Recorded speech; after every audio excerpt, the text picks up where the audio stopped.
Hi, hello and welcome to my channel Charulata Accounts.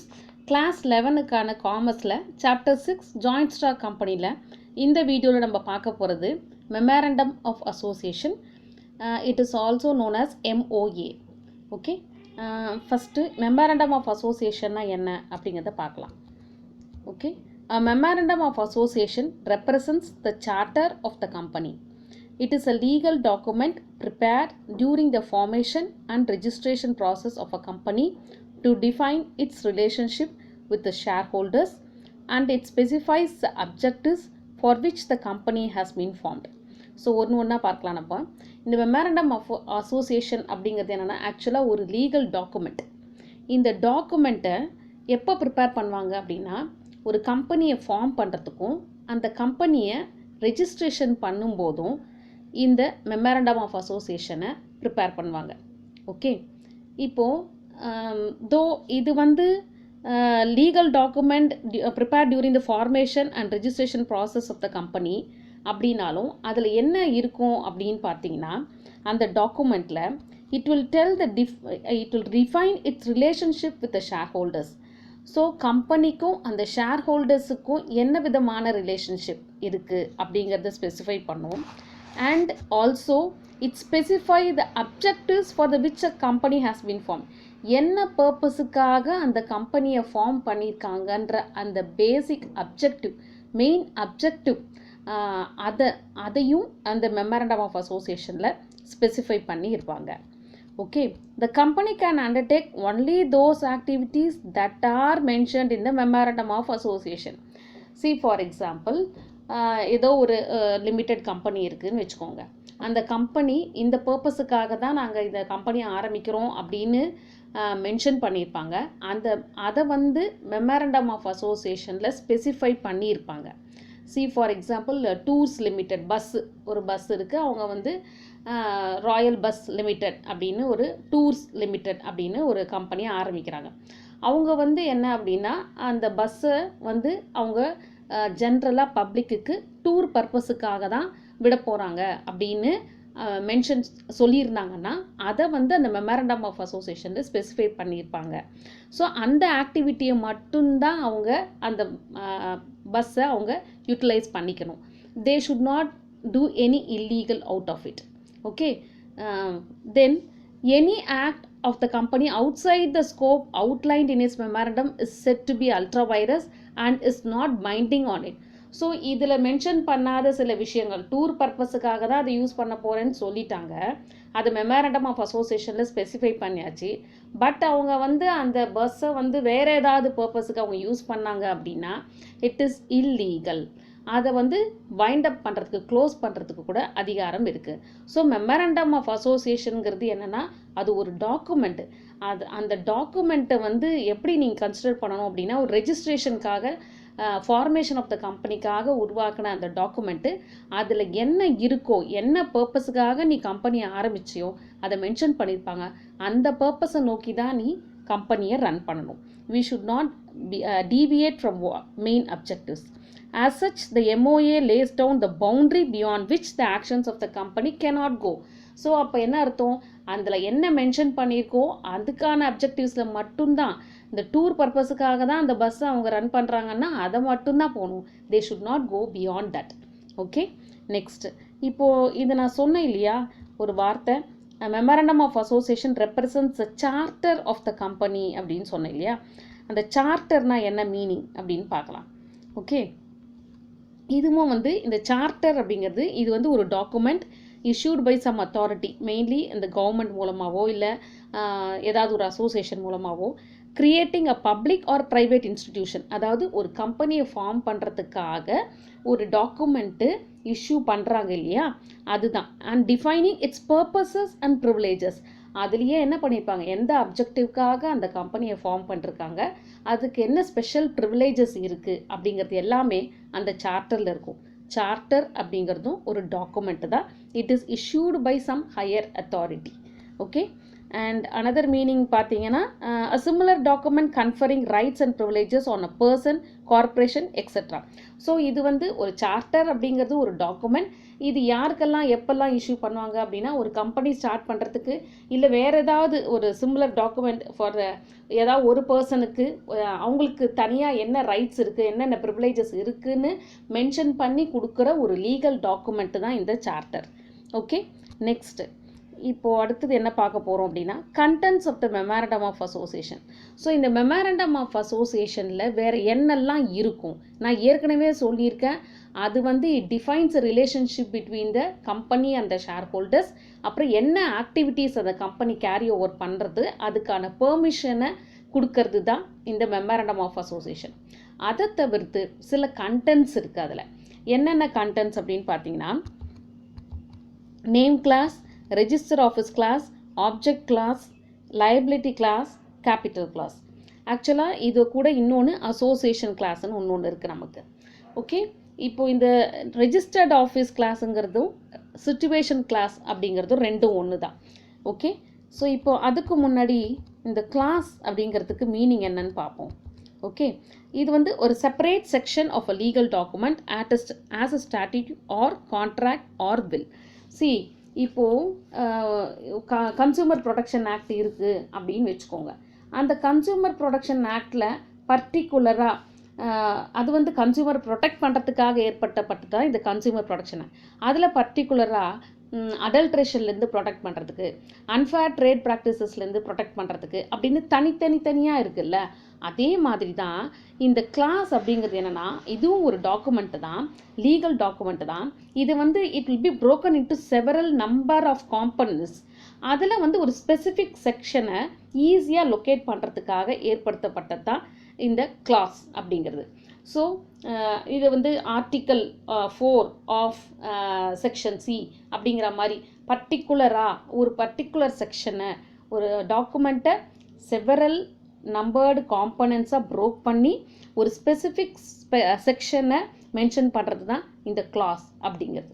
Okay, so particular பாயிண்ட்டை இது பண்ணுது. ஏன் அப்படி சொல்கிறேன்னா, இப்போ அந்த கிளாஸில் நம்ம இப்போ என்ன பார்த்தோம், name clause, situation class, objective class, and then liability class, capital class, and association class.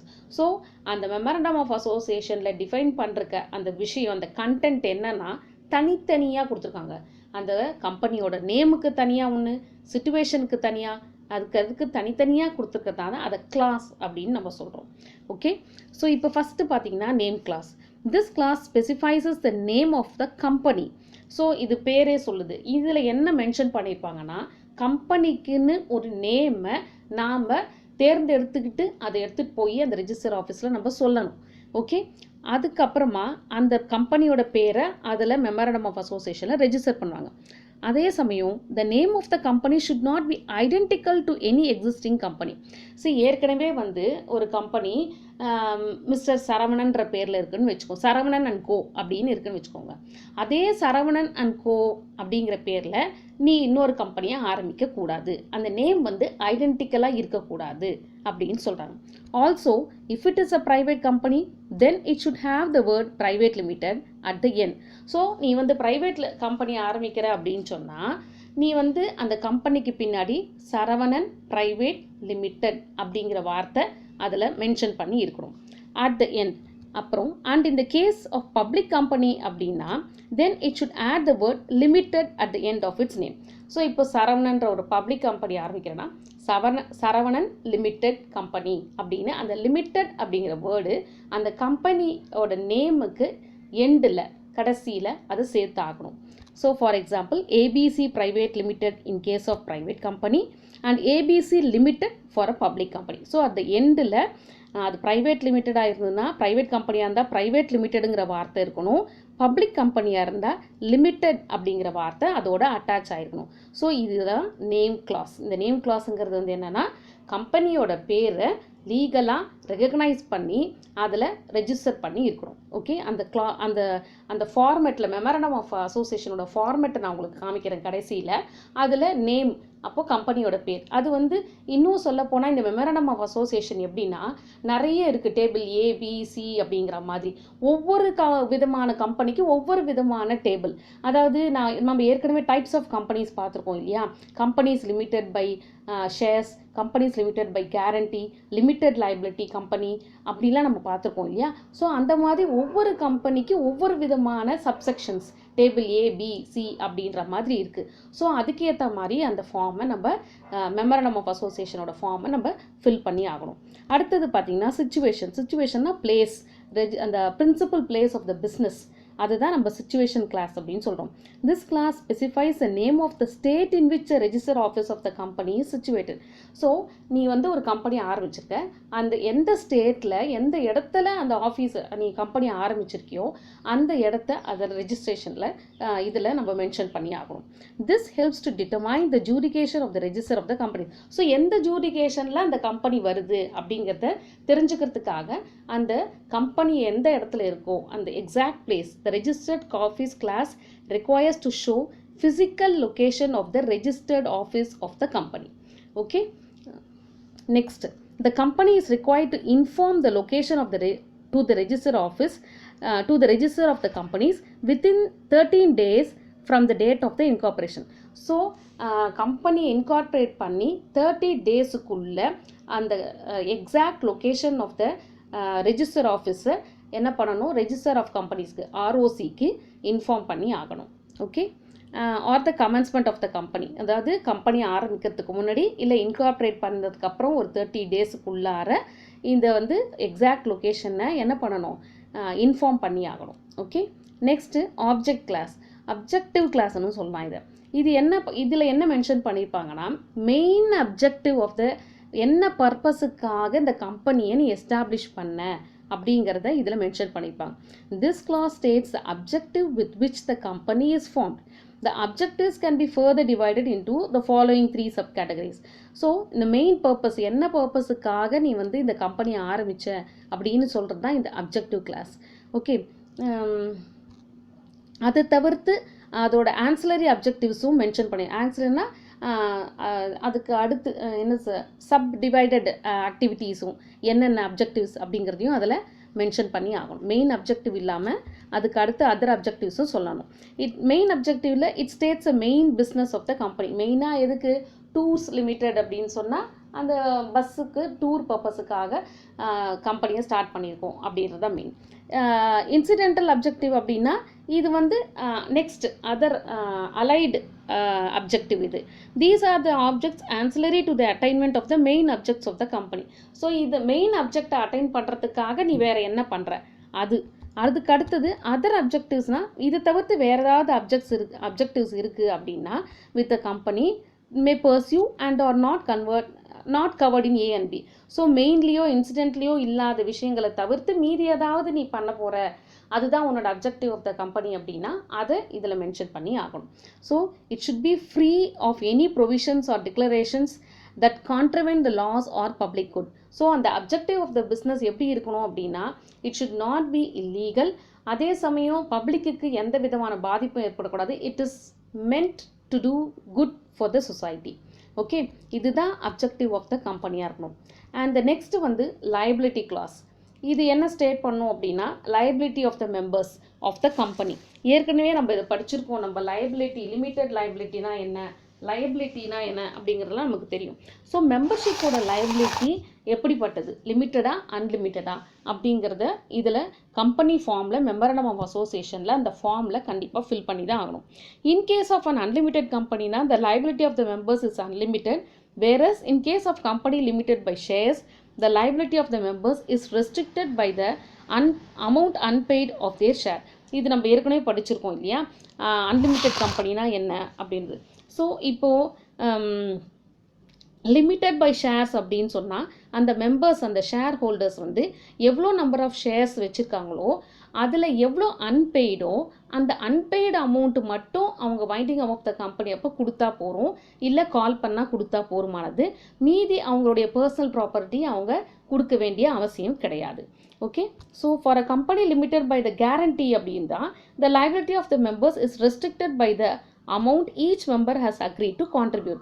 Liability by guarantee அப்படின்னா அவங்க வந்து அடிஷ்னலாக ஒரு அமௌண்ட்டு அவங்க கேரண்டி கொடுத்துருப்பாங்க, நாங்கள் வைண்ட் அப் பண்ணும்போது இவ்வளோ கொடுக்குறோம் அப்படின்னு சொல்லிட்டு. அது அந்த unpaid amount of the shares plus இந்த கேரண்டி அமௌண்ட் இது ரெண்டுத்தையும் சேர்த்து அவங்க கொடுக்கணும். So this is went by liability class. அடுத்தது capital class. This clause details the maximum capital that the company can raise, which is also called the authorized or the nominal capital of the company. This also explains the division of such capital amount in the number of shares of a fixed amount each. So இப்போ இது என்னன்னா, company start பண்ண போகிறாங்க, அவங்கக்கிட்ட ஏற்கனவே கொஞ்சம் amount இருக்குது, இன்னும் கொஞ்சம் அமௌண்ட் அதாவது கேபிட்டல் அவங்க ரேஸ் பண்ணணும் அப்படின்னு சொன்னால் அவங்க வந்து ஷேர்ஸை இஷ்யூ பண்ணணும். அந்த ஷேர்ஸை வந்து அவங்க என்ன பண்ணிருக்கணும்னா ஆத்தரைஸ்டு ஷேர் கேபிட்டல், அதாவது ரெஜிஸ்டர் பண்ணியிருக்கணும். இவ்வளோ நாங்கள் ரைஸ் பண்ண போகிறோம், 10 lakhs எங்களுக்கு தேவைப்படுது அப்படின்னு சொன்னால், ஸோ அந்த 10 lakhsக்குரிய ஷேர்ஸை தான் வந்து என்ன பண்ணணும், ப்ராஸ்பெக்டஸில் நம்ம கொடுக்கணும், பப்ளிக்கு இஷ்யூ பண்ணணும். It should not exceed above 10 lakhs. அதை வந்து அதே மாதிரி நீ எத்தனை ஷேர்ஸ் இஷ்யூ பண்ண போகிற, 10,000 ஷேர்ஸு 100 rupeesக்கு இஷ்யூ பண்ண போகிற, அப்போ அது 10 lakhs வந்துடும். ஸோ அதையும் அதில் மென்ஷன் பண்ணியிருக்கோம். கேபிட்டலை நீ எப்படி ரைஸ் பண்ண போகிற, எவ்வளோ உனக்கு ஆத்தரைஸ்டு, எவ்வளோ வந்து நீ பப்ளிக்கு கொடுக்க போகிற, எவ்வளோ சப்ஸ்கிரைப் பண்ண போகிற அப்படிங்கிறது எல்லாத்தையும் இதில் மென்ஷன் பண்ணியிருக்கணும். Okay, this is capital clause. Next association class.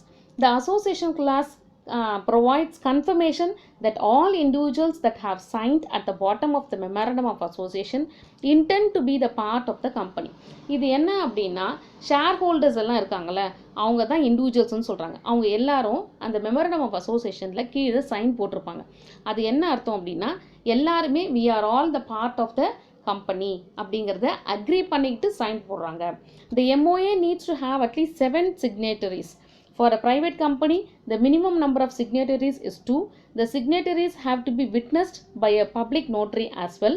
There may be a single witness for every single one of the signatories. அதாவது இது வந்து 7 மெம்பர்ஸாக இருக்கணும், சைன் பண்ணணும் பப்ளிக் கம்பெனியாக இருந்ததுன்னா. அண்ட் தென் ப்ரைவேட் லிமிடெட் கம்பெனியாக இருந்தால் மினிமம் 2 மெம்பர்ஸாவது அதில் சைன் பண்ணியிருக்கணும்.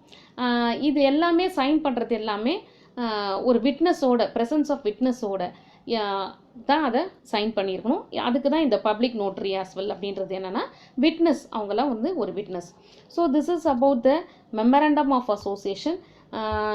இதில் வந்து நம்ம என்னென்ன கிளாஸ் இருக்குது அப்படிங்கிறத பார்த்துட்டோம். Format of memorandum of association பாருங்கள்.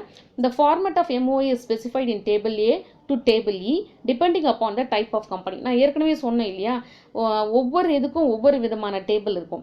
A company can adopt the table applicable to it. For instance, table A is for a company limited by the shares. Table B is for company limited by guarantee and having share capital. So ஒவ்வொன்றா அவங்க பிரித்து வச்சுருப்பாங்க. Table ஏல என்னென்னா company limited by shares, table பிக்கு என்ன, அது மாதிரி ஒவ்வொரு செக்ஷன் ஒவ்வொரு டேபிளுக்கும் ஒவ்வொரு விதமான depending upon the types of கம்பெனிஸை பொறுத்து. ஸோ இதுதான் வந்து ஃபார்மேட் ஆஃப் ஒரு சும்மா ஒரு ரஃப்பான ஒரு format for the memorandum of association. So limited by shares, அப்போ இதுக்கு வந்து டேபிள் ஏக்கு பிரகாரம் இதோட கண்டென்ட் இருக்கும். Name of the company is dash, லிமிட்டடா ப்ரைவேட் லிமிட்டடா, register office of the company அதாவது situation class, objects objective class, அப்புறமா அப்ஜெக்ட் ஸ்பெசிஃபைட் இந்த கிளாஸ், அதர் அப்ஜெக்டிவ்ஸு, அப்புறம் லைபிலிட்டி ஆஃப் த மெம்பர்ஷிப் லிமிட்டடா அன்லிமிட்டடா, share capital of the company இவ்வளோ ருபீஸ்க்கு இப்படி டிவைட் பண்ணியிருக்கோம், அப்புறம் வி ஆர் செவரல் பர்சன்ஸ் அதாவது ஷேர் ஹோல்டர்ஸ் இவங்க எல்லாம் அவங்களோட அட்ரஸ்ஸு அது எல்லாத்தையும் பண்ணுறது, name and address, shares taken by each subscriber எவ்வளோ யார் யார் எடுத்திருக்காங்க அவங்களோட சிக்னேச்சர், அதுக்கப்புறம் அவங்களுடைய விட்னஸோடைய சைன். ஸோ இதுதான் வந்து ஒரு ரஃப்பான ஒரு format for the memorandum of அசோசியேஷனுக்கான ஒரு ஃபார்மெட் இது. ஓகே, அடுத்தது வந்து சாம்பிள் மெமரண்டம் ஆஃப் அசோசியேஷன் பார்க்குறீங்களா, இதுவும் அதே மாதிரி தான் கிட்டத்தட்ட. So the name of the company வந்து Reliable Tours Limited, register office of the company will situate in Kenya, இது வந்து சிச்சுவேஷன் கிளாஸு. அப்ஜெக்டிவ் வந்து to convey the passengers in buses, mini buses and vans between such places as the company may from time determine. அப்புறம் to do all such other things in incidental or conducive in to the attainment of the above object. அப்புறம் liability of the members வந்து limited. இது second one வந்து third one வந்து பார்த்திங்கன்னா objective clause. Fourth வந்து liability. அப்புறம் fifth வந்து பார்த்திங்கன்னா அந்த ஷேர் கேபிட்டல் கிளாஸ் இது. ஸோ இதுக்கப்புறம் லாஸ்ட் வந்து அசோசியேஷன் கிளாஸ், நேமு இதெல்லாம். ஸோ திஸ் இஸ் வந்து இது sample for the memorandum of association. இதை பார்த்துக்கோங்க. உங்களுக்கு ஏதாவது ஜஸ்ட் உங்களுக்கு காமிக்கணும்னு தோணுச்சு. ஸோ இப்படி தான் இருக்கும் ஒரு மெமரண்டம் ஆஃப் அசோசியேஷன். ஸோ ஒரு கம்பெனி ஃபார்ம் பண்ணுறது, இன்கார்பரேட் பண்ணுறது, ரெஜிஸ்டர் பண்ணுறதுங்கிறது ஏகப்பட்ட ஃபார்மாலிட்டிஸ் அது. ஓகே, ஈவன் 1% கம்பெனி கூட இருக்குது. இருந்தாலும் this has to be done. Company அப்படின்னு வந்துட்டாலே இந்த ஃபார்மாலிட்டிஸ் எல்லாம் நம்ம பண்ணி தான் ஆகணும். இது வந்து ஒரு டாக்குமெண்ட் தான். ஸோ இதில் என்ன பண்ணணும், என்ன ரூல்ஸ், பவர்ஸ், இன்னும் ஆர்டிகல்ஸ் ஆஃப் அசோசியேஷன் இன்னொரு டாக்குமெண்ட் இருக்குது. அதில் வந்து duties and responsibility of members எல்லாம் மென்ஷன் பண்ணியிருப்பாங்க. இதில் எப்படி ஒரு கம்பெனியோட நேம், லைபிலிட்டி, கேபிட்டல் கிளாஸ்லாம் மென்ஷன் பண்ணியிருக்காங்களோ அதில் மெம்பர்ஸோடைய டியூட்டிஸும் ரெஸ்பான்சிபிலிட்டிஸும் இருக்கும். Okay, hope you are clear with memorandum of association. Thank you children.